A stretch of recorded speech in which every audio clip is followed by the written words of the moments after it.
தேர்தல் பணிகளை திமுக தொடங்கி இருக்கு. இந்த நிலையில ஒருங்கிணைப்பு குழுவுடைய பணிகள் அப்படின்றது ரொம்ப வேகப்படுத்தப்பட்டிருக்கு. 2 வருடத்திற்கு முன்னதாகவே இந்த பணிகளை திமுக தொடங்கி இருப்பது அப்படின்றது கவனத்தை பெற்றிருக்கு. தொடர்பான விவரங்களை நிகழ்ச்சிய சிறப்பு செய்தியாளர் கோகுல் கிட்டத்தட்ட 2 வருடத்திற்கு முன்னதாகவே ஒருங்கிணைப்பு குழு அவங்க ஏற்கனவே முதல் கூட்டத்தையும் நடத்தி முடிச்சிருக்காங்க.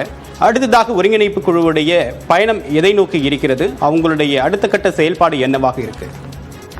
தமிழக சட்டமன்ற தேர்தல் 2026ஆம் ஆண்டு நடைபெறும் நிலையில ஏறக்குறை 20 மாதங்கள் இருக்கக்கூடிய நிலையில் திமுக சட்டமன்ற தேர்தல் பணிகளை தீவிரப்படுத்தியிருக்கிறது. குறிப்பாக திமுக ஒருங்கிணைப்பு குழுவை அமைத்து அந்த ஒருங்கிணைப்பு குழுவுடைய முதல் ஆலோசனை கூட்டம் ஏற்கனவே நடைபெற்றிருக்கிறது.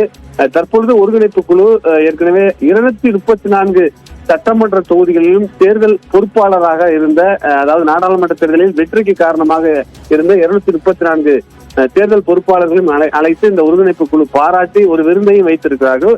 அது மட்டுமல்லாமல் ஒவ்வொரு அணியாக திமுகவை பொறுத்தளவு 22 அணிகள் இருக்கிறது. 22 அணிகளுடைய நிர்வாகிகளையும் இந்த ஒருங்கிணைப்பு குழு தனித்தனியாக சந்தித்து ஆலோசனை நடத்தி இந்த ஒருங்கிணைப்பு, அதாவது இந்த அணிகள் மூலமாக திமுக அரசுடைய திட்டங்களை மக்களிடம் கொண்டு செல்ல வேண்டும்.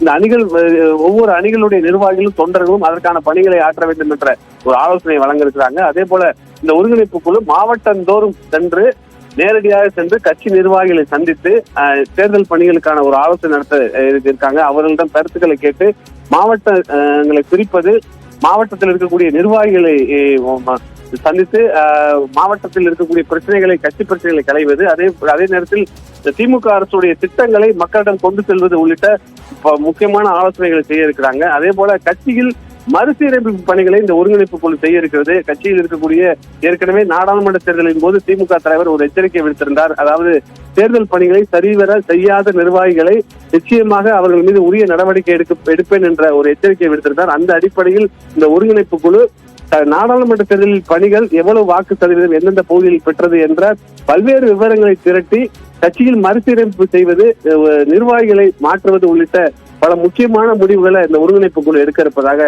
தகவல் கிடைக்கப்பட்டிருக்கிறது. ஒரு பக்கம் தேர்தல் வெற்றிக்காக விருந்தும் வெகுமதியும் அனௌன்ஸ் பண்ணப்பட்டிருக்கூடிய நிலையில தேர்தல் முடிவுக்கு பிறகுதான் அந்த மேயர்கள் மாற்றம் அப்படின்றது 2 இடங்களில் தொடங்கி இருக்கு. ஸோ இனிமேல் நடவடிக்கை அப்படின்றது இருக்குமா அப்படின்ற ஒரு எதிர்பார்ப்பும் அந்த தொண்டர்கள் மத்தியில் இருக்கு. உங்களுடைய தகவலுக்கு நன்றி கோகுல்.